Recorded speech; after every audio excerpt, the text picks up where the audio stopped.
Magandang araw mga kamaster. For today's video ay kakaibang trip naman ang ating gagawin.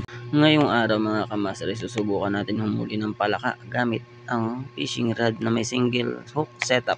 Yes mga master, tama po kayo ng pandinig, palaka, hindi po siya isda. Dito nga mga kamaster ay nagsisetup na kami nang sa gayon ay mailagay na sa posisyon yung pampaingay namin. Oo mga master, pampaingay. I-explain ko pa ba mga kamaster? Kailangan ko pa ipaliwanag? Hindi na siguro kasi total maliwanag naman. Dito nga mga kamaster ay nagpaingay na kami ng palaka at ayan na nga pati si Jeriel na alarma.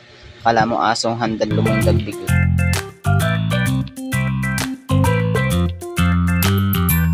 Teka Jeriel, baka bigla kang lumundag, ikaw hulihin namin. Do it!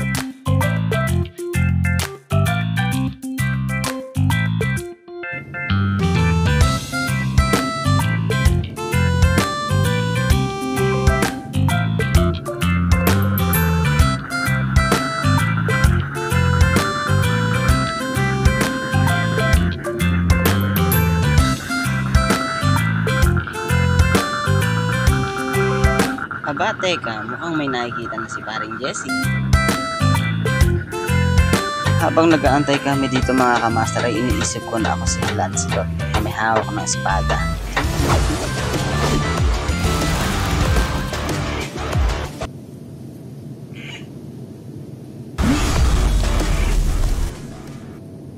Dito nga mga kamaster may dumaan kaya sabay pa kaming napalingon ni Jessie dito.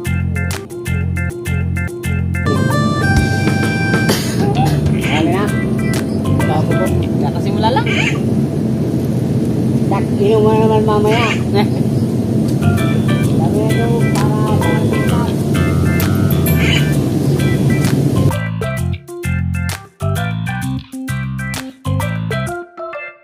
Ilang minuto na nga ang nakalipas mga kamaster at wala pa rin lumalapit na palaka. Kaya dinaman na lang namin ang lamig ng simoy ng hangin at kaluskos na mga puno.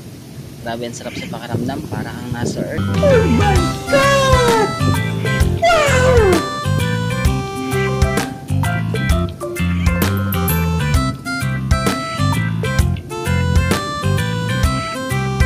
Matapos nga ang mahabang pag-iintay ay sa wakas may nagpakita na rin. After mga palakanton, nakakagigil, kay babagal.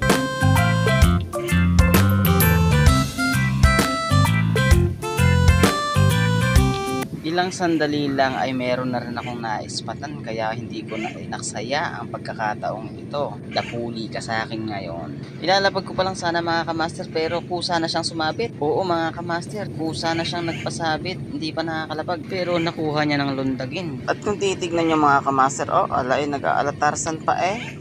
Ngayong nagpahuli ka, pakita mo kung gaano ka kagaling sumayaw sa kawali.